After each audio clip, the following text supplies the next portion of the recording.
വലിയ തരത്തിലുള്ള ഒരു രക്ഷാപ്രവർത്തനമാണ് വയനാട്ടിൽ നടന്നുകൊണ്ടിരിക്കുന്നത്.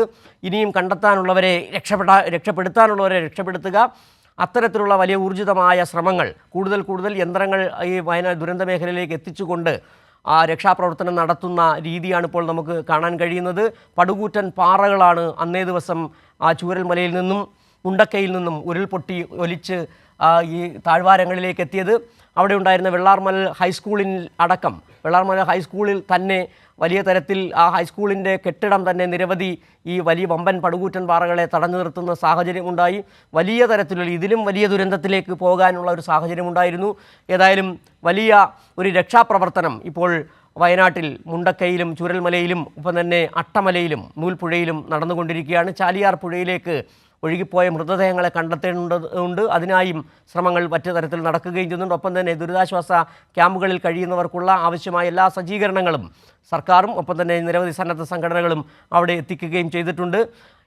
ഈ പ്രവർത്തനങ്ങൾക്കെല്ലാം മുഖ്യമന്ത്രി അന്ന് അപകടമുണ്ടായ 3 മണി മുതൽ മുഖ്യമന്ത്രി ഇക്കാര്യങ്ങൾ വിലയിരുത്തുകയും ആവശ്യമായ നിർദ്ദേശങ്ങൾ സംസ്ഥാന ദുരന്ത നിവാരണ അതോറിറ്റി ഓഫീസുമായി അതുമായി ബന്ധപ്പെട്ട് പ്രവർത്തനങ്ങൾ ഏകോപിപ്പിക്കുകയും മന്ത്രിമാരെ അടക്കം നിയോഗിക്കുകയും ചെയ്തു.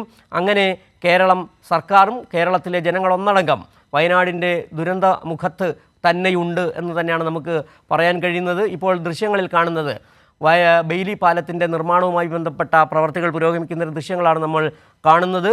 ഇന്ന് ഉച്ചയോടുകൂടി ബെയിലി പാലത്തിൻ്റെ നിർമ്മാണം പൂർത്തിയാക്കുമെന്ന് തന്നെയാണ് മനസ്സിലാക്കാൻ കഴിയുന്നത്. അത് പൂർത്തിയായി കഴിഞ്ഞാൽ 2 മേഖലകളിലെയും കൂടുതൽ രക്ഷാപ്രവർത്തനങ്ങൾ കൂടുതൽ ഊർജിതമായി നടക്കാനും സാധ്യതയുണ്ട്. കൂടുതൽ യന്ത്ര സംവിധാനങ്ങളൊപ്പം തന്നെ സ്നിഫർ ഡോഗ്സിനെ അടക്കം ഇന്ന് കൊണ്ടുവരികയും ചെയ്യും.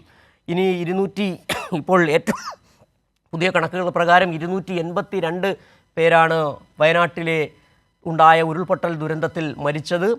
ഇനിയും 200ഓളം പേരെ കണ്ടെത്താനുണ്ട് എന്നുള്ള വിവരങ്ങൾ കൂടി പുറത്തു വരുന്നുണ്ട്. 8500ഓളം പേർ വിവിധ ദുരിതാശ്വാസ ക്യാമ്പുകളിലായി.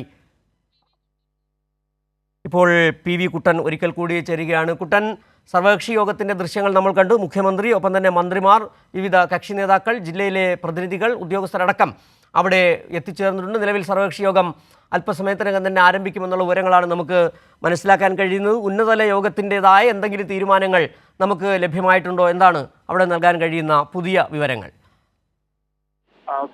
സർവകക്ഷി യോഗം അല്പസമയത്തിനകം ആരംഭിച്ചപ്പോൾ എല്ലാവരും യോഗത്തിൽ പങ്കെടുക്കേണ്ട എല്ലാവരും കൂടെ എത്തിക്കഴിഞ്ഞു. മുഖ്യമന്ത്രി പിണറായി വിജയൻ, അതോടൊപ്പം മന്ത്രിമാരായ കെ രാജൻ,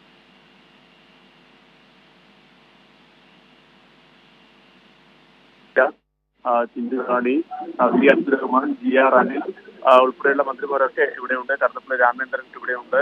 അതോടൊപ്പം തന്നെ പ്രതിപക്ഷ നേതാവ് PK കുഞ്ഞാലിക്കുട്ടിയുണ്ട്.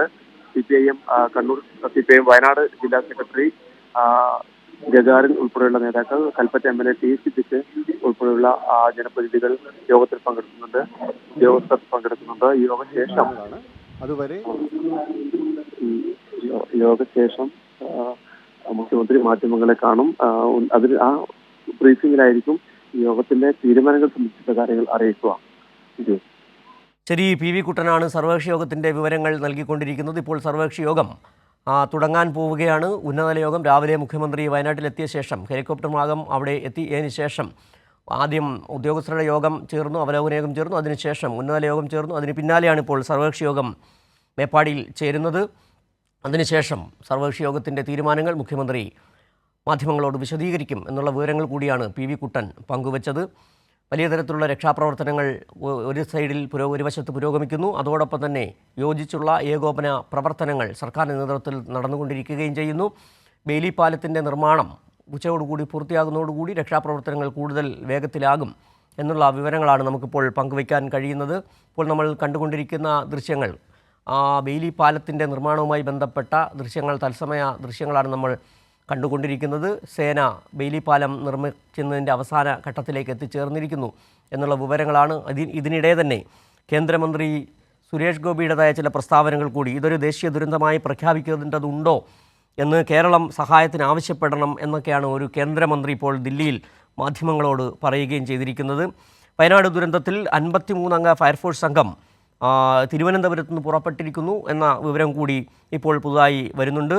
ഉരുൾപൊട്ടൽ ദുരന്ത പ്രദേശത്ത് രക്ഷാപ്രവർത്തനത്തിനായി തിരുവനന്തപുരം ജില്ലയിൽ നിന്ന് മാത്രം 53 അംഗ ഫയർഫോഴ്സ് സംഘം വയനാട്ടിലേക്ക് പുറപ്പെട്ടിട്ടുണ്ട്. 4 ഉദ്യോഗസ്ഥരും 49 ഫയർമാൻമാരും അടങ്ങുന്ന സംഘമാണ് ഒരാഴ്ച ദൗത്യത്തിനായി വയനാട്ടിലെത്തുക. ഇവരുൾപ്പെടെ ഇപ്പോൾ നിലവിൽ 3000-ലധികം പേർ അവിടെ വിവിധ സേനാംഗങ്ങൾ ഉൾപ്പെടെ ദുരിതാശ്വാസ രംഗത്ത് ഉണ്ട്. രക്ഷാപ്രവർത്തനത്തിനും തെരച്ചിലിനും അവരുടെ എല്ലാ നേതൃത്വത്തിൽ നടന്നുകൊണ്ടിരിക്കുന്നു. ഒരു സമയം പോലും പാഴാക്കാതെ വയനാട്ടിലുണ്ടായ അതിൻ്റെ തീവ്രത മനസ്സിലാക്കിക്കൊണ്ട് ഇനിയും ഏതെങ്കിലും ദുരന്തമുഖത്ത് ആരെങ്കിലും പെട്ടുകിടക്കുന്നുണ്ടെങ്കിൽ അവരെ രക്ഷപ്പെടുത്തുക എന്നുള്ള ശ്രമത്തോടു കൂടി എന്ന വിചാരത്തോടു കൂടി തന്നെ വലിയ തരത്തിലുള്ള രക്ഷാപ്രവർത്തനം തെരച്ചിൽ അവിടെ നടന്നുകൊണ്ടിരിക്കുന്നു. ഇപ്പോൾ സർവകക്ഷി യോഗത്തിൻ്റെ തത്സമയ ദൃശ്യങ്ങളാണ് കണ്ടുകൊണ്ടിരിക്കുന്നത്. മന്ത്രിമാരും മുഖ്യമന്ത്രിയുടെ നേതൃത്വത്തിൽ ചേരുന്ന സർവകക്ഷി യോഗത്തിൽ ജില്ലയിലെ രാഷ്ട്രീയ കക്ഷി നേതാക്കൾ, ഒപ്പം തന്നെ മന്ത്രിമാർ, മറ്റ് ഉദ്യോഗസ്ഥർ അടക്കം, ചീഫ് സെക്രട്ടറി അടക്കം യോഗത്തിൽ പങ്കെടുക്കുന്നുണ്ട്. അതിനുശേഷം സർവകക്ഷി യോഗം തീരുമാനമെടുത്ത്, കാരണം ഒരു ദുരന്തമുഖത്ത് എങ്ങനെയാണ് എന്നത് കേരളത്തെ പഠിപ്പിക്കേണ്ടതില്ല. 2 മഹാപ്രളയങ്ങൾ കണ്ട കേരളമാണ്. 2018 ഒപ്പമുണ്ടായ പ്രളയത്തിലെല്ലാം വലിയ തരത്തിലുള്ള രക്ഷാപ്രവർത്തനം നടത്തിയ പരിചയമാണ് കേരളത്തിനുള്ളത്. അതുകൊണ്ട് തന്നെയാണ് ഒരു ദുരന്തമുണ്ടായി നിമിഷങ്ങൾക്കുള്ളിൽ തന്നെ അവിടെ ഫയർഫോഴ്സിൻ്റെ രക്ഷാപ്രവർത്തകരെ അവിടെ എത്തിച്ചേരുന്നു. വലിയ തരത്തിലുള്ള അന്നേ ദിവസം വൈകുന്നേരവും 5 മണിക്ക് ശേഷവും 7:30-ക്കുമൊക്കെ രാത്രി പ്രത്യേക പ്രകാശ സംവിധാനങ്ങൾ ഒരുക്കി രക്ഷാപ്രവർത്തനം നടത്തി. അന്നേ ദിവസം തന്നെ 800ഓളം പേരെ ആദ്യ ദിനം തന്നെ രക്ഷപ്പെടുത്താൻ കഴിഞ്ഞു. അങ്ങനെ അതിദ്രുതമുള്ള അക്ഷീണമുള്ള രക്ഷാപ്രവർത്തനമാണ് അവിടെ നടന്നത്. മറ്റ് സംസ്ഥാനങ്ങൾക്ക് മാതൃകയാകുന്നത് കൂടിയാണ് കേരളത്തിൻ്റെ ഈ പ്രവൃത്തികൾ. വൈകുന്നേരമാകുമ്പോൾ രക്ഷാപ്രവർത്തനം നിർത്തിവെച്ച അയൽ സംസ്ഥാനത്തെ കർണാടക സർക്കാരിൻ്റെ നിലപാട് നമ്മൾ കണ്ടതാണ്. അവിടെയാണ് ഇപ്പോൾ അനൂപ് ചേരുകയാണ്. അനൂപ്, നിലവിൽ എന്താണ് നമുക്ക് അവിടെ നിന്ന് അനൂപ് നിൽക്കുന്നത് ഈ ബെയിലി പാലം നിർമ്മിക്കുന്ന സ്ഥലത്താണ് എന്ന് മനസ്സിലാകുന്നുണ്ട്. അവിടെ ഇപ്പോൾ നമ്മൾ കാണുന്നത് JCB ഉപയോഗിച്ച് ഉരുൾപൊട്ടലിൽ ഒലിച്ചിറങ്ങിയ വമ്പൻ പടുകൂറ്റൻ പാറകൾ നീക്കുന്ന പ്രവൃത്തി നടന്നുകൊണ്ടിരിക്കുന്നു. അപ്പോൾ ഈ ബെയിലി പാലം നിർമ്മിക്കുന്ന സ്ഥലത്ത്, അതായത് 190 അടി നീളത്തിലാണ് ബെയിലി പാലം നിർമ്മിക്കുന്നതെന്നാണ് നമുക്ക് മനസ്സിലാക്കാൻ കഴിയുന്നത്. അത് ഉച്ചയ്ക്ക് ശേഷം ഉച്ചയോടുകൂടി പൂർത്തിയാക്കുകയും ചെയ്യും. ദുരന്തമുഖത്ത് ഇപ്പോൾ ഇനി ഇവിടെ നിന്ന് പുതിയ വിവരങ്ങൾ വരുന്നത് 53 തിരുവനന്തപുരത്ത് നിന്ന് 53 ഫയർഫോഴ്സ് ഉദ്യോഗസ്ഥർ കൂടി അവിടേക്ക് എത്തിച്ചേരുന്നു എന്ന് പറയുന്നത്. ഇതടക്കം മറ്റ് ജില്ലകളിൽ നിന്നും കൂടുതൽ ഉദ്യോഗസ്ഥർ എത്തിച്ചേരാനുള്ള സാധ്യതയുമുണ്ട്. നിലവിൽ 282 മരണമാണ് ഇപ്പോൾ സ്ഥിരീകരിച്ചിട്ടുള്ളത് എന്ന വിവരങ്ങൾ വരുന്നുണ്ട്. നിരവധി പേരെ കണ്ടെത്താനുണ്ട്. മണ്ണിനടിയിൽപ്പെട്ട് ഇനിയും രക്ഷപ്പെടുത്താൻ ഉള്ളവരുണ്ട്. ഇന്നലെ തന്നെ നമ്മൾ കണ്ടതാണ്, തലയ്ക്ക് കഴുത്തൊപ്പം മണ്ണിൽപ്പെട്ട ഒരാളെ രക്ഷിക്കുന്ന ദൃശ്യങ്ങൾ നമ്മളടക്കം സംപ്രേഷണം ചെയ്തതാണ്. അങ്ങനെ അപകടത്തിൽപ്പെട്ട് രക്ഷപ്പെട്ട് വരാൻ കാത്തുകിടക്കുന്ന നിരവധി പേരുണ്ട്. അവരെയൊക്കെ രക്ഷിക്കുന്നതിനുള്ള അതിതീവ്രമായ ശ്രമത്തിലാണ് സംസ്ഥാന സർക്കാർ, രക്ഷാപ്രവർത്തകർ. എന്താണ് അവിടെ നൽകാൻ കഴിയുന്ന ഏറ്റവും പുതിയ വിവരങ്ങൾ? അനൂപ്, പ്രധാനപ്പെട്ടത് തന്നെയാണ് ബെയിലി പാലത്തിന്റെ നിർമ്മാണം പെട്ടെന്ന് പൂർത്തീകരിക്കുക എന്നുള്ളതാണ്. അതിനായുള്ള ശ്രമമാണ് സൈന്യം ഇവിടെ നടത്തുന്നത്. ഇപ്പോൾ അതിന്റെ ഷീൽഡുകൾ അല്ലെങ്കിൽ അതിന്റെ ഇരുമ്പ് പാളികൾ 2 വശങ്ങളിലായി ഉറപ്പിച്ചു കഴിഞ്ഞു. ഒന്ന് മുണ്ടക്കൈ ചേർന്ന പ്രദേശം, മറ്റു ഈ പഴയ പാലത്തിന്റെ അതേ സ്ഥലത്ത് തന്നെയാണ് ഈ രീതിയിൽ ഈ പാലം ഉറപ്പിച്ചിരിക്കുന്നത്. ഒരു സുരക്ഷിതമായ രീതിയിൽ പുഴയിൽ കുത്തൊഴുക്കുണ്ടായാൽ പോലും അതിനെ മറികടക്കാവുന്ന രീതിയിലാണ് ഈ പാലത്തിന്റെ നിർമ്മാണം. അതുകൊണ്ട് തന്നെ അത് സുരക്ഷിതവുമാണ്. ഉച്ചയോടുകൂടി തന്നെ ഈ പാലം നിർമ്മാണം പൂർത്തിയാകുമെന്നാണ് സൈന്യം പറഞ്ഞത്. ഏതാണ്ട് അതിനകം തന്നെ പൂർത്തീകരിക്കാൻ സാധിക്കുന്ന വിധത്തിലാണ് ഇവിടെ നിർമ്മാണം നടക്കുന്നത്. ഇനി അത് 2 വശങ്ങളിലായി നിർമ്മിച്ചു കഴിഞ്ഞു. ഇനി അതിന്മേൽ ഇരുമ്പ് പാളികൾ മാത്രമാണ് ശേഷിക്കുന്നത്. അങ്ങനെയെങ്കിൽ പാല നിർമ്മാണം ഉടൻ തന്നെ പൂർത്തിയാകും എന്ന് വേണം നമുക്ക് മനസ്സിലാക്കാൻ. പിന്നീട് യന്ത്രസാമഗ്രി ഉൾപ്പെടെ ഇവിടെ നിന്ന് ഈ വഴിയിലൂടെ മുകൾ ഭാഗത്തേക്ക് കൊണ്ടുപോകാനും തിരിച്ചു കൊണ്ടുവരാനെല്ലാം സാധിക്കും. നമുക്ക് രക്ഷാപ്രവർത്തനത്തിൽ ഇനി അത് വലിയൊരു ചലനം സൃഷ്ടിക്കുമെന്ന് തന്നെ കരുതണം. മുകളിൽ വെച്ച് ഇനിയും ആളുകളുടെ അകപ്പെട്ടുപോയ ആളുകളെ കൊണ്ടുവരാനും എല്ലാം ഉണ്ട്. ഏതായാലും അതെല്ലാം ഒന്ന് അത്തരത്തിലുള്ള രക്ഷാപ്രവർത്തന നടപടികളെല്ലാം വേഗത്തിലാവും ഈ ബെയിലി പാലത്തിന്റെ നിർമ്മാണം പെട്ടെന്ന് പൂർത്തീകരിക്കുന്നതിലൂടെ. അതോടെ സമാന്തരമായ മറ്റൊരു പാലം കൂടി ഈ പ്രദേശത്ത് സൈന്യം സ്ഥാപിച്ചിട്ടുണ്ട്. മരണനിരക്ക് ഈ വിധത്തിൽ വർദ്ധിച്ചു വരികയാണ്. ഈ മുകൾ ഭാഗത്തു നിന്നെല്ലാം മൃതശരീരങ്ങൾ വീണ്ടും വിവിധ ഇടങ്ങളിൽ നിന്ന് കണ്ടെടുക്കുന്നുണ്ട്. യന്ത്രസാമഗ്രികൾ ഉപയോഗിച്ച് മണ്ണ് മാറ്റിയുള്ള തിരച്ചിലാണ് ഈ മൃതശരീരങ്ങൾ അല്ലെങ്കിൽ മൃതശരീര ഭാഗങ്ങളെല്ലാം കണ്ടെടുക്കുന്നത്. ഇന്ന് രാവിലെ തന്നെ 3 മൃതദേഹങ്ങൾ മുകളിൽ നിന്ന് കണ്ടെത്തി. ഇപ്പോൾ വില്ലേജ് ഓഫീസിന് പരിസരത്ത് വെച്ച് മൃതദേഹങ്ങൾ ഉണ്ട് എന്ന നിഗമനത്തിന്റെ അടിസ്ഥാനത്തിൽ അവിടെ നിന്നാണ് 50-ലധികം മൃതദേഹങ്ങൾ ലഭിച്ചത്. ഈ വെള്ളരിമല വില്ലേജ് ഓഫീസിന് തൊട്ട് സമീപത്ത് മണ്ണടിഞ്ഞ മേഖലകളിൽ നിന്നാണ്.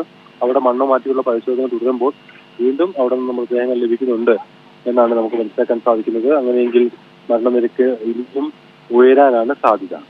അനൂപ്, കഴിഞ്ഞ 2 ദിവസങ്ങളിലും ഈ രക്ഷാപ്രവർത്തനത്തിന് വെല്ലുവിളിയായി ഉണ്ടായിരുന്നത് പ്രതികൂല കാലാവസ്ഥയാണ്. മഴ, ഇടയ്ക്കിടെയുള്ള അതിശക്തമായ മഴ. ഇന്ന് ഒരു മഴയുടെ ഒരു അവസ്ഥ എങ്ങനെയുണ്ട്? ഇപ്പോൾ തത്സമയ ദൃശ്യങ്ങളിൽ കാണാൻ കഴിയുന്നത് മഴ ഒഴിഞ്ഞു നിൽക്കുന്ന ഒരു സാഹചര്യമാണ്. രാവിലെ അവിടെ മഴ ഉണ്ടായിരുന്നു. എന്താണ് ഇപ്പോൾ കാലാവസ്ഥ? അതോടൊപ്പം തന്നെ വയനാട്ടിൽ റെഡ് അലർട്ടാണ് കാലാവസ്ഥാ വകുപ്പ് മുന്നറിയിപ്പ് നൽകിയിട്ടും ഉള്ളത്. എങ്ങനെയാണ് മഴയുടെ ഒരു സാഹചര്യം ഇപ്പോൾ? എല്ലാം തന്നെ ശക്തമായ മഴ ഉണ്ടാവുകയും ഈ ചൂരൽമല പുഴ കരകവിഞ്ഞ് ഒഴുകുകയും ചെയ്ത സാഹചര്യം ഉണ്ടായി. എന്നാൽ ഇപ്പോൾ മഴയ്ക്ക് കുറവുണ്ട്.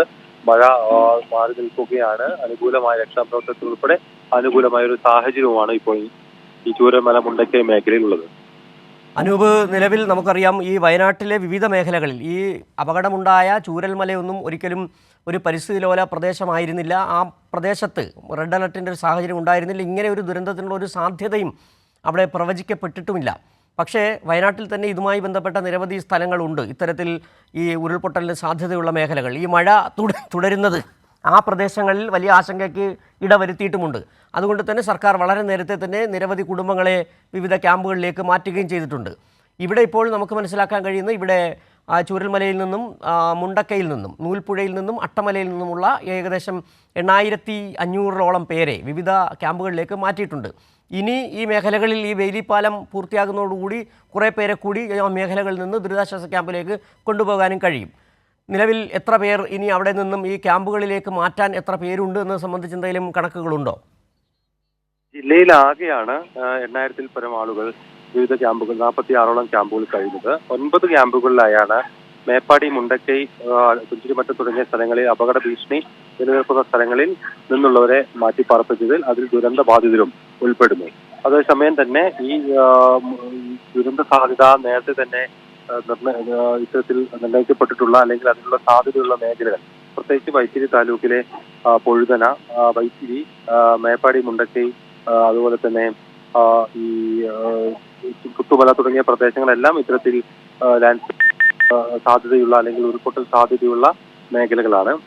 ഈ സ്ഥലങ്ങളിൽ നിന്നെല്ലാം തന്നെ ഈ വർഷം ശക്തമായതിനെ തുടർന്ന് അല്ലെങ്കിൽ കാലവർഷം ശക്തമായതിനെ തുടർന്ന് തീവ്രമഴ ഈ മേഖലയിൽ പെയ്യുന്നൊരു സാഹചര്യത്തിൽ അവിടെ നിന്ന് ആളുകളെ മാറ്റിയിരുന്നു. മുന്നൊരുക്ക പ്രവർത്തനങ്ങളുടെ ഭാഗമായി ഈ ദുരന്ത ബാധിതർ താമസിച്ചിരുന്ന സ്ഥലങ്ങളിലേക്ക് ഇത്തരത്തിൽ മലവെള്ളം ഇടിച്ചെത്തുമെന്ന് ഈ ഗ്രാമത്തിലുള്ളവർ ഒരിക്കലും പ്രതീക്ഷിച്ചിരുന്നില്ല.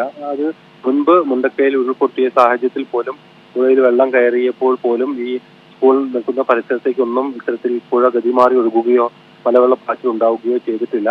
പലപ്പോഴും ദുരിതാശ്വാസ ക്യാമ്പുകളായി പ്രവർത്തിച്ചത് ഈ സ്കൂൾ ആയിരുന്നു മറ്റ് ഘട്ടങ്ങളിലെല്ലാം. അതുകൊണ്ട് തന്നെ ഇത്തരത്തിലൊരു ദുരന്ത സാധ്യത അവർ മുൻകൂട്ടി കണ്ടിരുന്നില്ല. അതേസമയം നേരത്തെ തന്നെ മുന്നൊരുക്കൽ പ്രവർത്തനങ്ങളുടെ ഭാഗമായി മലമുകളിൽ നിന്നും മറ്റും മാറ്റിപ്പാർപ്പിച്ചവർ ഈ വശത്തുള്ള ബന്ധുവീടുകളിലും മറ്റും എത്തുകയും ചെയ്തിരുന്നു. അത്ര ഒരു സുരക്ഷിത സ്ഥലമായിരുന്നു ഇത്.